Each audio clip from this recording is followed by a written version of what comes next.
tamu. Tanya kamu. Iya, kamu.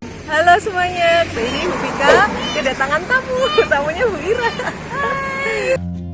Elizabeth Wahyu Margaret Indira, yang biasa dipanggil Miss Ira, adalah pemilik Yayasan Talenta Semarang yang berfokus pada bidang pendidikan untuk anak usia dini. Beliau juga membuka pusat kegiatan belajar masyarakat. Talenta sendiri merupakan sekolah inklusif yang menerima siswa dari segala latar belakang, suku, ras, agama, dan menerima anak dengan berkebutuhan khusus. Kira-kira bagaimana cara Miss Ira menghadapi masa pandemi ini? Jadi tamu kali ini bukan pakai aplikasi Zoom lagi, tapi kayaknya detiknya ganti. Oh bener. Nah, kita mau ngobrol-ngobrol sambil tadi sepedaan. Sepedaan.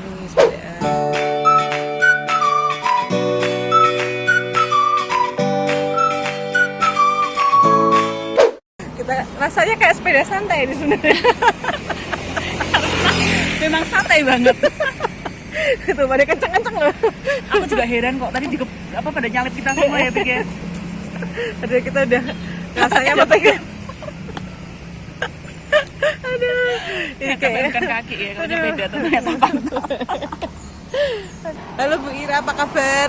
Hai, kabarku baik, sehat nih loh, diajak challenge sama Pika. Biar gak double chin ya kita. Iya, belum mandi, bangun tidur, berkeringat. Iya. Bu Ira, ini kan berarti sudah berapa bulan di sekolah? Enggak, di sekolahan. Dari bulan Maret. Hampir 5 ya? Hampir 5 bulan. Terus apa aja yang diupayakan atau dilakukan dari pihak sekolahnya, tempatnya Bu Ira sebagai kepala sekolah untuk tetap memberikan pendidikan pada anak didiknya? Ya, yang jelas karena kita lembaga pendidikan di bawah dinas pendidikan dan saat ini kan memang masih belum boleh tatap muka ke sekolah. Jadi ya mau tidak mau guru harus kreatif berpikir bagaimana caranya supaya anak-anak tetap mendapatkan hak mereka dalam pendidikan. Dan ini tantangan buat kami guru-guru sih. Jadi yang tadinya kita tatap muka, sekarang kita harus memberikan pembelajaran yang lebih variatif, kreatif buat anak-anak, lewat video pembelajaran. Kemudian mau nggak mau akhirnya guru belajar. Kemudian ketika misalnya kemarin kita coba untuk online, sebenarnya kalau online buat anak PAUD itu kayaknya gitu-gitu. Ya, bener. Pencahayaan alam. Lanjut Bu Ira. Jadi ini sih tantangan juga, kita mesti bikin video pembelajaran yang menarik buat anak-anak, mesti belajar ngedit segala macem, nanti dikirim ke grup. Terus kemarin kita coba untuk online, cuman kalau PAUD online agak susah ya. Anak-anak PAUD usia sampai 6 tahun, kemudian mereka harus duduk di depan laptop atau kamera, itu kan Menyiksa sekali. Iya, nggak mudah, mesti harus ada variasi, misalnya anak diajak nyanyi, bergerak dan sebagainya. Nah, kalau buat anak-anak PAUD itu kalau online kelas masih agak sulit dilakukan di tempatku, karena kan tidak semua anak itu memiliki handphone atau laptop sendiri kan, sedangkan mereka sebagian orang tuanya bekerja. Nah, kadang misalnya orang tuanya datangnya nggak sama nih, ada yang sore jam 4 udah sampai rumah, ya Miss jam 4 Miss, nanti ada yang bilang jam 7 pulangnya soalnya ya sekitar jam itu. Nah, jadi agak terkendala gitu. Sebenarnya yang saat ini kami lakukan memang bagaimana kami berkolaborasi dengan orang tua, kami berikan materi pembelajaran, tetapi itu bukan dijadikan target utama ya. Tetap harus disesuaikan dengan kondisi anaknya, kondisi orang tua, kemudian alat bahan yang ada di rumah. Jadi jangan sampai yang kita berikan itu membuat orang tua kerepotan atau anak merasa terbeban, jadi dia nggak fun belajarnya gitu sih. Ya, lebih ke tetap ada fun learningnya ya, nggak usah memaksakan harus belajar di depan. Ya, dunia anak kursi. Dia bermain, nikmati bermain kalian, merdeka. Iya, karena memang dari sekolahnya Bu Ira ini PAUD ya, PAUD untuk kelas yang paling kecil, playgroup sampai TKB ya. Oke, terus bagaimana persiapan dari pihak sekolah sendiri untuk menjelang atau menuju ke new normal nih? Ya, yang jelas dari awal new normal sendiri kan lebih pada kebiasaan baru. kita yang sebenarnya menurut saya justru itu normalnya seharusnya begitu. Yang kemarin kita lakukan itu sebenarnya abnormal. Loh, kalau anak-anak PAUD itu malah luar biasa loh. Mereka diajarkan kalau mau makan itu harus cuci tangan dulu, selesai makan dibersihkan, nanti cuci Kalau kita lagi. sebelum makan difoto dulu ya. Kalau kita sebelum makan difoto dulu. Terus mungkin kalau makan di warteg gitu ya, Iya. pakai air di mangkok kobuan itu mungkin lebih Iya. nikmat ya. Semakin kempros semakin enak. Semakin kempros semakin nikmat. Nah, kalau sekarang ini kan abnormal Iya. jadi menurutku sih sekarang mah justru harusnya normalnya itu kita begitu menjaga kebersihan. Kayak sekarang kan kita lebih sadar ya, lebih aware dengan kesehatan. Semakin banyak orang yang berolahraga. Kayak gini nih pada Kayak hari ini nih. Ini juga aware nih. aku biasanya kalau nyepedaan itu sepedanya naik mobil dulu. Cari jalan yang lempeng-lempeng, tapi tadi pagi jam 5 pagi udah dijemput sama Ibu Pika. Ya udah di depan rumahku. Akhirnya dengan wajah cupu, bangun tidur, belum mandi, Memberanikan diri ya? Enggak dandan. Oke.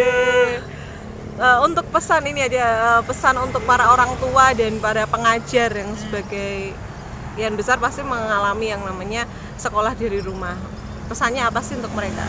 Kalau pesanku kondisi ini menurutku tuh justru Tuhan izinkan terjadi itu untuk mengingatkan kita sih sebagai orang tua bahwa memang pendidik yang utama dan terutama untuk anak-anak kita itu adalah kita nih loh sebagai orang tua, dan itu kan seharusnya normalnya kita tuh adalah seperti ini gitu loh, menjaga kebersihan, kesehatan, kemudian bagaimana kita membangun relasi di keluarga.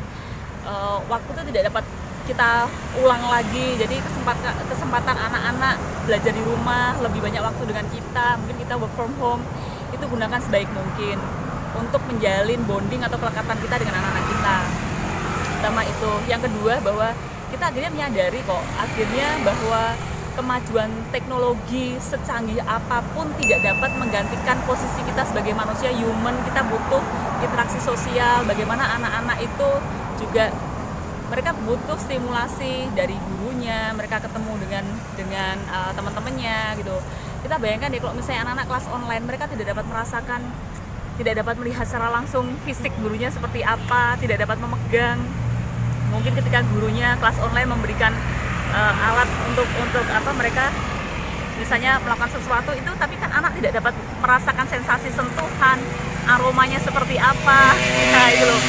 Nah jadi secanggih apapun teknologi tidak dapat menggantikan peran kita sebagai manusia, sebagai makhluk sosial, itu sih. Jadi pesan saya sebagai untuk orang tua adalah ya ini adalah kesempatan yang baik bahwa kita diizinkan ini terjadi untuk mengingatkan kita bahwa tugas utama kita sebagai orang tua, mendidik yang utama dan terutama adalah kita sebagai orang tua. Kemudian yang kedua untuk guru, guru maupun pengelola lembaga pendidikan ya, kita memang harus berbenah. Kita berbenah atau kita akan punah. Loh iyalah, sekarang kita masih harus belajar loh, dan ini orang tuh nggak ada yang siap kok. Sekolah manapun kayaknya juga ya baru ya? Iya. Di segi apapun tuh kayaknya nggak ada yang siap menghadapi corona ini, tetapi mau nggak mau kan kita harus kemampuan beradaptasi kita harus cepat gitu loh. Jadi ya kita harus lebih banyak belajar, harus mau belajar, terbuka dengan masukan apapun. Orang tua kadang juga punya ide-ide kreatif yang menurutku tuh luar biasa. Aku kalau lihat di grup WA ini ya, Ibu Pika, Ibu Pika termasuk itu ya. Wah itu tuh keren-keren loh, mereka tuh kreatif loh, yang selama ini mungkin mereka nggak sadari ternyata memang Mepet, lebih menyenangkan. the power of kepepet. Iya, the power of kepepet. Tetapi mereka dia menyadari bahwa ternyata buat anak-anak usia dini itu lebih menyenangkan kalau belajar melalui bermain loh. Yes Pak, jos teman Pak. Ya ini orang-orang pada sepedaan nih mulai sadar mungkin ya. Hai guys, thank you, subscribe ya Pak. Oke, terima kasih Bu Ira sudah ngobrol-ngobrol sambil sepedaan sama Ibu Pika. Semoga ini videonya suaranya oke ya. Jadi nanti kalau bisa nggak diulang langsung lagi. Nah, kita nyepeda lagi loh. Beda lagi. Oke semuanya, ini gimana caranya? Oke semuanya, terima kasih Bu Ira sudah ngobrol-ngobrol dengan saya. Ibu Pika. Kameranya sini Pik. Oh ya, aku ngeliatnya sini ya. Pantesan loh, mata aku sini. Oke semuanya, tetap sehat, tetap semangat, subscribe, like, comment, and share ya. Sampai jumpa. Dadah. Aku malah belum ngasih closing. Jadi itu intinya, untuk para bunda semakin kreatif, mau terus belajar, sama-sama belajar. Untuk para pengajar dan pemilik lembaga sekolahan selalu tetap semangat dan mau menerima masukan itu tadi ya, dengan dari orang tua, dari sesama guru juga. Oke, sampai jumpa. Dadah. Kita sepeda lagi ya.